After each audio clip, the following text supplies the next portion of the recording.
So you've had a long day at work, you just finished dinner, you got the kids to bed, and now you sit down with a sigh on the couch. There are crumbs all over the dining room table, spilled juice on the tile, and you just don't have an ounce of energy left. And then you hear the lovely sound Freo Smart Vacuum and Mop started of the Narwal Freo X Ultra going to work. She heads over to the dining room table, and you hear her powerful suction as the Cheerios from the kids' snack are obliterated. You hear her microfiber mop pads whirring quietly as she wipes away the puddle of juice, leaving a spotless floor in her wake. What you don't hear is any banging or bumping sounds because her tri-laser navigation system means that she can nimbly maneuver through the jungle of chair and table legs with ease. You also aren't startled out of sleep by a loud base station sucking the dust out of the robot because she quietly self-compacts the dust and continues cleaning. She does head back to the base station, but that's because she's cleaning her mop pads, and she senses a little bit more dirt, so goes back for one more round of mopping, just in case. This video is sponsored by Narwal. What's up, Smart Homers? My name's Aaron, and Narwal sent me the brand new Freo X Ultra to check out. I saw this thing at CES and could not wait to get my hands on it. Let's go ahead and unbox it, get it set up, and then I'll show you how I use it in my smart home. Out of the box, you get a user manual, the robot, and this huge base station. You also get 2 edge brushes, a 1-liter dustbin, and 2 extra disposable 1-liter dust bags. If you pop open the base station lid, you'll see a set of instructions for the manual controls. The base station has a small LCD display that allows you to manually control the robot. Under that, we'll see 2 water tanks, the blue for clean water and the white for dirty. Inside the tank, we have the Narwal detergent that you can use if you want when mopping. Inside the slot where the robot will dock, you can see the mop pad tray where the mop pads get cleaned and dried, and this is removable if you want to wash it. Around the back of the base station, you'll see this little cover, and if you pop that off, you'll see water supply and drain ports, because this base station supports automatic water exchange. We'll talk about that more a little bit later. Before we get started, I want to show you the underside of the robot. The main feature are these huge mop pads that are shaped like rouleau triangles. Because of their unique shape, they're always touching each other, even while rotating. This makes for a seamless mop job with no missed strips where the pads weren't touching. These mop pads can lift 12 millimeters to clear carpets or rugs when it approaches them. Next is the floating brush, which is, to me, one of the best features about this robot, and it's something I talked about in my CES video. It's fixed on one end, but the other end is free, and it has a conical design with angled brushes that makes it able to shed hair extremely well. I'll show a comparison of this brush with a standard brush in a bit.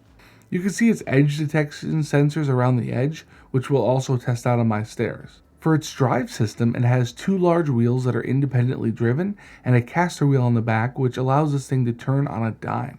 You can also see 2 attachment points for the edge brushes. On the top, you can see the LiDAR system, but there isn't just 1 laser on this robot, there's actually 3, a second on the front and a third on the side. This tri-laser setup provides for some very accurate mapping and maneuvering, as the top one senses the higher up objects, the front senses the lower objects, and the side laser helps with turning and navigating close to objects. To get this thing set up, let's start by adding the 2 edge brushes by just popping them onto the mounting shafts. And they're color coded so you can't mess it up. We'll just pop off the magnetic cover on the top, and then you can see the disposable dust bag that's already installed. We're going to leave the dust bag in, but we could swap it out for our non-disposable dustbin if we wanted to. We'll take out the protective foam from behind the bumper and then put the cover back on. Now we just attach the power cable and plug that into the wall, and we'll see the LCD screen turn on as the base station powers up. Next, we need to add clean water to the station, so we'll pull the blue tank out and fill it up. If you want to use detergent, now is the time to install that. Behind the clean water tank, there's a little pocket where you install the detergent bottle lid side down. There's a small tube that'll pierce the lid and allow the detergent to mix with the water. Put the clean water tank back, close the lid, and then we'll push the robot back into the dock until it beeps. At this point, we need to get set up in the app, and while I'm not going to go through every step, it's a very simple process of installing the app, creating an account, and then following the connection instructions. It only works on 2.4 GHz Wi-Fi, so be mindful of that. Once set up, you can give your robot a name if you'd like. I named mine Nora. Now you can start the mapping process, but you have to make sure that you've cleaned up everything off the floor first. It asks if you have pets or carpets, and then it starts the process. It took about 10 minutes to map out the house, and I was very happy to see that the edge sensors worked quite well and Nora didn't fall down the stairs like Karen did. One thing I was a little bummed about was that this robot didn't go underneath my couches, but this robot isn't abnormally tall or anything like that. It just, I guess my couches are a bit low. In any case, I'm going to try to extend my couch legs a little bit so this thing can fit underneath. Once the mapping was complete, it split the map up into different rooms. You can split them a little more accurately if you want, add no-go zones like stairs area, and even add furniture and carpets. The robot will try to detect floor material automatically, but you can set the type of floor material for each room, and that will help the robot know how much suction to use during vacuuming and how much force to use during mopping. For the first test, I decided to send Nora for a full house vacuuming and follow that up with a full house mopping. The vacuuming went pretty smoothly, with the robot easily going over the area rugs in the kids' rooms, even though one of them is well over the 12mm that the mop pads can lift. It seems to maneuver very well without bumping into things, and was able to fit under most of the chair legs at the dining room table. Some of the chair legs really are too close to one another, so the best thing to do is to pull all the chairs away from the table, and then the Ultra does the rest. The powerful 8200 pascals of suction will take anything you throw at it. I found Fruit Loops, Cheerios, and even pretzel sticks in the dust bag. When the vacuuming is finished, the base station starts compressing the dust in the dust bag. This is a lot quieter than sucking out all of the dust into the base station, and it allows for multiple weeks worth of dust to be stored in the robot before it has to be changed. Narwal claims it can handle 7 weeks worth of dust. It also dries and sterilizes the dust bag so that anything damp that's sucked up doesn't cause bacteria to start to grow and smell bad. Before going on to mopping, I had to check out the hair-free brush on the Ultra because this is one of the things I was most excited about from seeing this product at CES. I live in a house with 4 long-haired females, and honestly I expected a lot of hair since our house hadn't been vacuumed in over a week, but to my surprise there was no hair at all, which is crazy. Comparing this with a few weeks worth of hair in my old Roomba, you can see that the hairless brush is a huge benefit.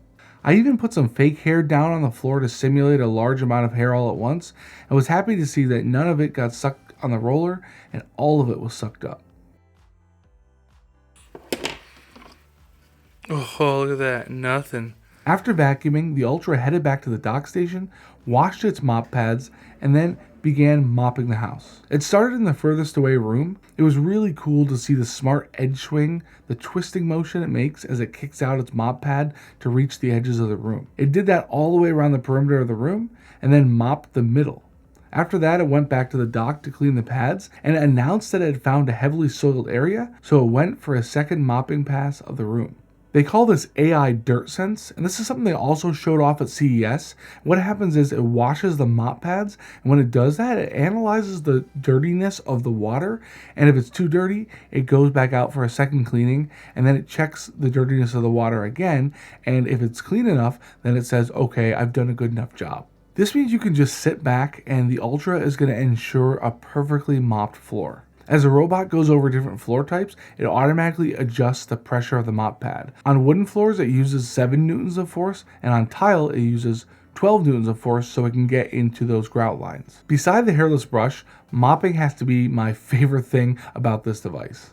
Our floors haven't looked this clean in a long time, and it's not for lack of trying, but this thing does such a thorough job. When the clean water is all used up, it lets you know and you can refill the tank. I found that when the clean water is empty, the dirty water is pretty much full, so you can just change them both. And wow, does that water get dirty. When the mopping is done, the robot goes back to the base station and it automatically cleans and dries the mop pad. I checked the mop pads after they're dried and they are truly dry with no moisture left to make them start to smell over time. The mop pads are removable, so you can throw them in the wash if you want, and you can replace them if they start to get worn out. One test I did was to put some Cheerios and some apple juice down on the dining room floor and send the robot for a vacuum and mop run, where the Ultra vacuums and mops at the same time. The vacuum sucked up all of those Cheerios with no issue at all and mopped away the apple juice nicely.